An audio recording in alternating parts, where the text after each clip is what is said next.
Hey everybody, how's it going? Thanks for stopping by again. I got another new painting. This one I'm very excited about. This is a 40 by 40 inch oil painting of a woman floating in space. And what I've been trying to go for here was this feeling of movement, almost like she's drifting and being kind of swept up around by this chaotic environment surrounding her. But at the same time, there's this sense of acceptance in her posture. She's not resisting, she's just letting herself be carried, almost embracing whatever change is happening to her in this moment. I think this piece might be the closest I've gotten to what I've been really trying to get my work to evolve to. This one is definitely pushing the intense environments, it's pushing emotion, it's pushing that psychological aspect that I'm really going for, but I'm zooming out. I'm showing the full body from head to toe, and that's really where I'm starting to go. I'm really enjoying this full head to toe sort of layout of my paintings. Now, of course, the color in this painting isn't just around her, it's affecting her, it's changing her, it's influencing her identity, her emotional state, the way she's moving and growing. It's almost like the environment is shaping her in real time and she's choosing to lean into it.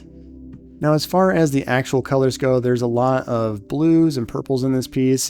In some of the lighter areas, I used a lot of phthalo blue, which gave me these really bright electric tones, and then it shifts into deeper ultramarine and purples around the areas that get darker. There are also these subtle reds in the background, almost like a muted maroon glow that kind of softens the piece and keeps it from feeling too cold.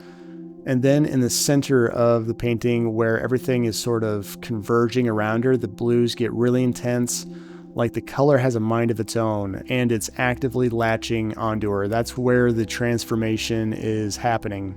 The palette for this one includes ultramarine blue, phthalo blue, cadmium red, ivory black, titanium white, and I used some Crimnitz white in the later layers just because using Crimnitz white or any kind of lead white really helps to keep the colors from shifting when they dry. There is some real issues with titanium whites. They can really cause some color darkening if you used a lot of titanium white, especially with mediums. So I like to switch to any kind of Crimnitz white or anything with lead white in it because that really helps to keep the colors from looking kind of patchy or darkening in the areas where I touch things up in the later stages. One thing that was definitely a challenge in this piece was drawing the figure. I freehand painted the whole thing, but because her body is twisted and her arms and legs are drifting in different directions, it took a lot longer than usual to get the proportions and positioning to feel right. It was definitely more complex than the portraits I usually do, but I think that difficulty actually helped define the energy of this piece. Also, I built this panel myself. It's 40 by 40 inch, like I mentioned before. It's a 1/4 inch hardboard surface with a 2.5 inch cradle on the back.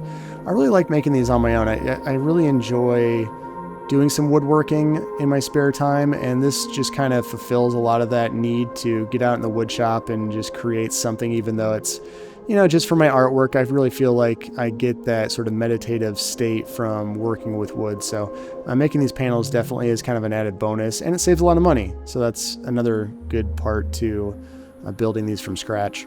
If you would like to see my full process, feel free to check out my Patreon account. I have a bunch of oil painting tutorials. I have exercises, art downloads that you can print out and put on your wall. Please like and subscribe, and check me out on Instagram if you'd like.